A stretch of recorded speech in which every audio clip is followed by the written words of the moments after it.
Before the lights faded and the music softened into silence, there was a voice, raw, powerful, unforgettable.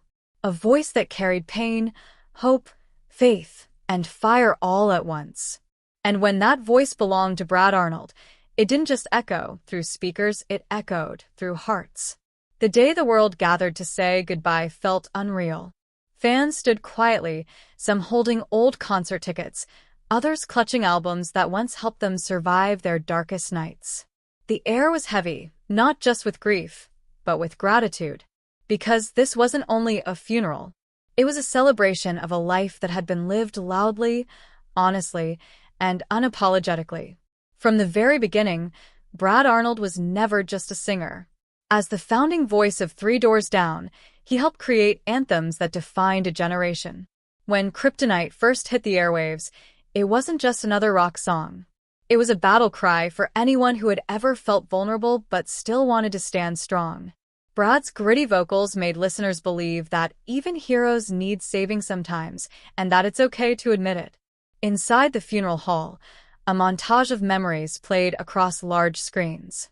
Clips from packed arenas, behind-the-scenes laughter, intimate acoustic performances. The crowd smiled through tears as footage showed Brad bowing at the end of concerts, often placing his hand over his heart in silent thanks. That gesture now felt symbolic because he truly had given his heart to his audience. Friends described him not as a rock star, but as a man of deep faith, fierce loyalty, and surprising humility. They spoke about his early days growing up in Mississippi, where music wasn't just a hobby, it was a calling. Before the platinum records and global tours, there was a young man writing songs in small rooms, dreaming of stages he had never seen. He once admitted that he never imagined how far those dreams would carry him. As speakers took turns at the podium, the stories became more personal.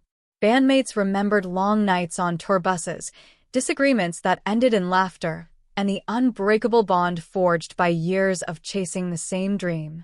They described how Brad insisted on authenticity. He never wanted fame to change the core message of their music.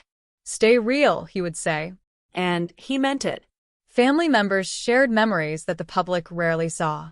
Brad as a brother, as a son, as a father. They talked about quiet mornings at home, about the way he could turn even ordinary moments into something meaningful. Despite the spotlight, he cherished simplicity, fishing trips, backyard barbecues, sitting on the porch with a guitar and no audience but the wind. One particularly emotional moment came when a close family member revealed that Brad had always hoped his music would outlive him. Not for fame, not for legacy, but for comfort. He believed songs could heal in ways conversations sometimes couldn't. And judging by the tears in that room, he was right. Outside, fans gathered in thousands. Some sang softly together, their voices trembling but united. "If I go crazy, then will you still call me Superman?" The lyrics felt different now, heavier, more fragile.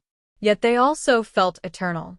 Music has a strange way of freezing moments in time, and Brad's voice would forever remain as powerful as the first time it was heard. The ceremony ended not with silence, but with sound. A live performance of his most beloved songs played through the speakers. The crowd stood, some raising their hands as if at a concert rather than a funeral. It wasn't denial. It was tribute. Because Brad Arnold had always believed that music was meant to be felt, not whispered. In the days following his passing, tributes poured in from across the music world. Fellow artists spoke about his influence on modern rock. Fans shared personal stories online, tales of how a single song helped them through addiction, heartbreak, loss, or loneliness. It became clear that his impact stretched far beyond charts and awards. What made Brad special wasn't perfection. It was honesty.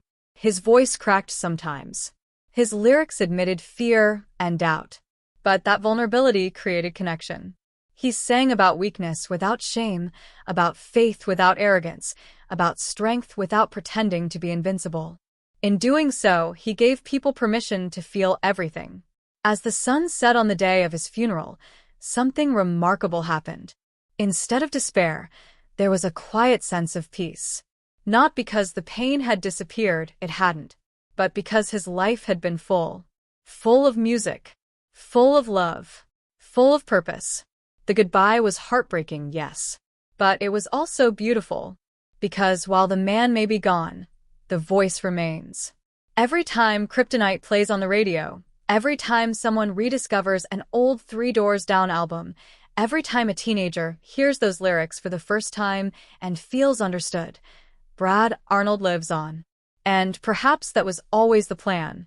To turn pain into melody. To turn vulnerability into strength. To turn goodbye into something that still sounds like hope.